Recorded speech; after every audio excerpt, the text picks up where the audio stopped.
Thank you for taking the time to watch my video. I really appreciate it. If you enjoyed this video, please click thumbs up, as that will help grow my channel. If you'd like to subscribe, I'd appreciate that as well. And if you have any questions, feel free to leave those and I will respond. Again, thank you. Today we're going to do something a little bit different. We're going to do a cutting board.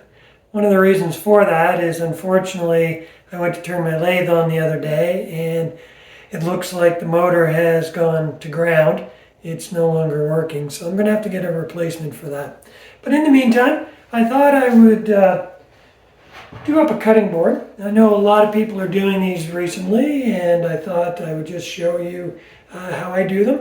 And I made this one up as a gift for my sensei, my Taekwondo instructor, and well deserved for all the work that he does, and also a Christmas present.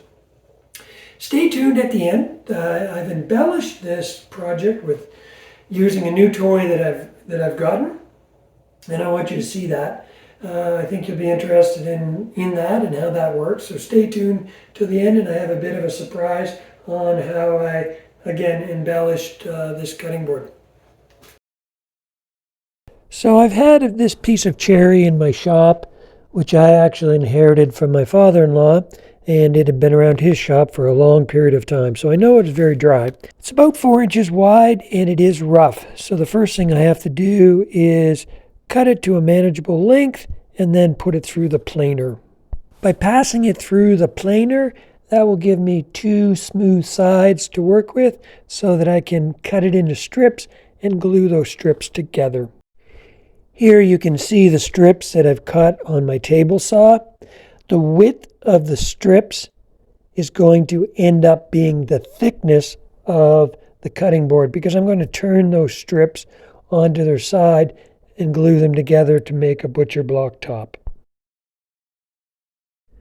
So the cutting board turned out to be 12 by 9 inches.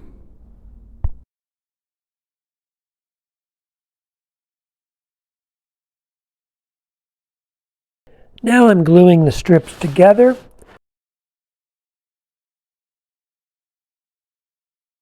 When gluing them, I just use regular wood glue.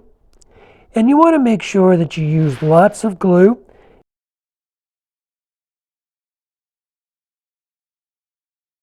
And when you do go to clamp them up, you want to make sure that you're seeing glue squeeze out of every joint. That lets you know that you've got good coverage.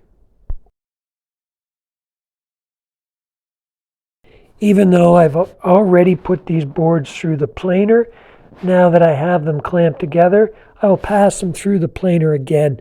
When I planed them the first time, I planed it on the face of the board, not on the edges.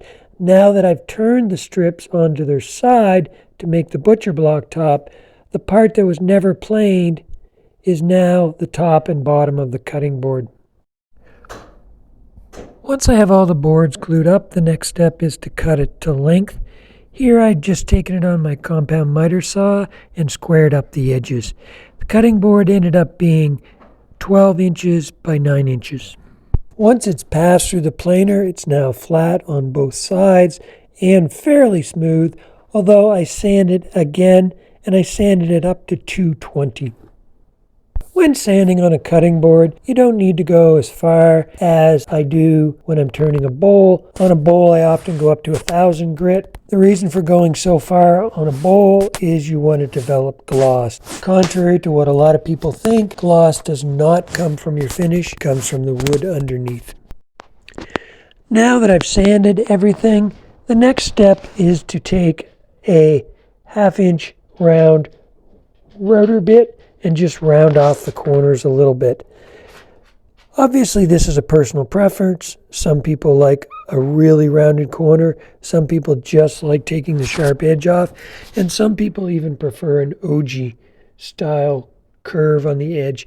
I don't recommend that on a cutting board just because it's a place that can trap food or debris. So I'm going with a very, very fine round over, which just really knocks the corners off. So a few weeks back, I was fortunate to make a new purchase. I bought myself a laser engraver. So I mentioned earlier on in the video that I would do a bit of embellishment to the cutting board. And this was just a scrap piece of cherry that I saved to do some testing on. By the way, there, I don't know if you can see that, but earlier on I had mentioned about the snipe. I don't know if you can see that right there, maybe best on here. See that little divot there? That's the snipe that I was talking about that occurs when you're pushing it through the planer. This piece was especially hard. It's obviously not very large, so it was hard to keep it flat when it went through. But here it is. Here is the test piece that I ran through. I wanted to run a test piece through to make sure that it was working the way I wanted it to. I'm pretty pleased. There's some things that maybe with the original logo, I'm using an existing logo that I would do differently where I'm engraving it to avoid areas like this where the letters overlap. There is an outline there that separates, like for example, that E from this J, but it's a little hard to see in the engraving. But overall, I tried a few different things, and I think that worked the best. I tried just doing these letters, the JVK, outlined and not filled in, and then I tried this Taekwondo, just outlined and not filled in.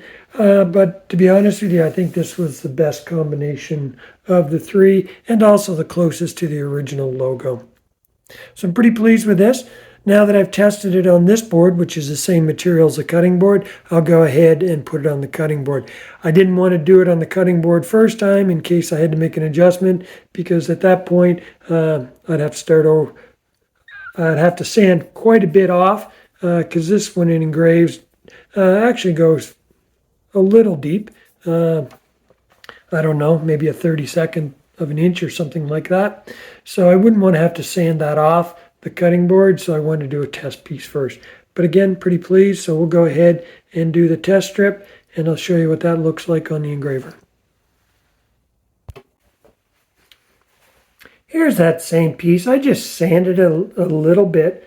If you may remember, sometimes you get a little bit of discoloration around the outsides of the letters. You can still see maybe a little bit right there and a little bit right there. Sand that, it cleans it up a little bit. You don't want to sand it too much because you don't want to remove any of this black, like here. You don't want to remove any of that. But you can see now that I've sanded it a bit, the letters call out a lot better. The W, the K, the E, that's overlays on top of these dark letters shows up a lot better. So that does look a lot better than what it did at first. So I'm pleased with that. We'll go ahead and apply that to the main cutting board. Here you can see the engraver in action.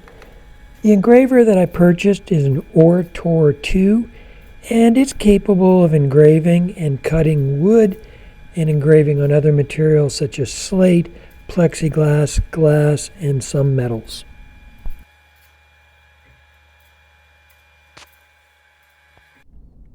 Now that I've engraved it, the next step was to wet the wood. This helps to raise the grain. This will give you a smoother surface. The water will tend to pop the grain up, and then you sand that off, leaving you with a much smoother finish. There's a lot of choices when it comes to finishes for cutting boards, but the main consideration is to make sure that it's food safe. In my case, I used a material called walrus oil. It gives you a nice finish and it protects the wood well, and it's food safe.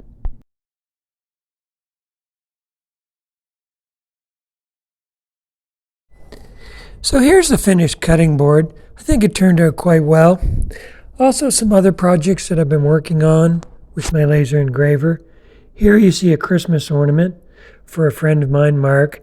Again, I'll see whether or not he's still watching the video at this point. This happens to be a picture of his dog, Sledge.